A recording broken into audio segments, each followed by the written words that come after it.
ദിവസവും നൂറുകണക്കിന് ആളുകൾ ദർശനത്തിനെത്തുന്ന അയമനം നരസിംഹസ്വാമി ക്ഷേത്രത്തിന്റെ മതിൽക്കെട്ടിനുള്ളിലെ കാഴ്ചയാണിത്.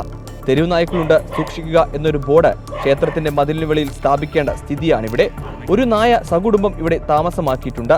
ക്ഷേത്ര പരിസരത്ത് ലോട്ടറി വിൽപ്പന നടത്തി വരുന്നയാൾക്ക് കഴിഞ്ഞ ദിവസം ഈ നായയുടെ കടിയേൽക്കുകയും ചെയ്തു.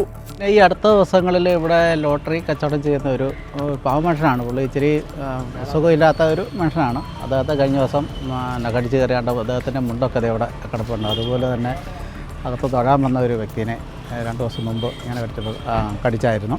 പിന്നെ ഇവിടെ ഈ ഭാഗങ്ങളിൽ ഭയങ്കര പടി, ഇവിടെ പ്രത്യേകിച്ച് ഈ അമ്പലത്തിൻ്റെ ചുറ്റുവട്ടത്ത്, അമ്പലത്തിൻ്റെ സ്റ്റേജിൻ്റെ പരിസരത്തൊക്കെ വളരെ കാലം മുമ്പ് തന്നെ പട്ടിശല്യമുണ്ട്. വിഷയം പഞ്ചായത്ത് അധികൃതർ ശ്രദ്ധയിൽപ്പെടുത്തിയിട്ടുണ്ടെങ്കിലും പരിഹാരം ഒന്നും ഉണ്ടായില്ല.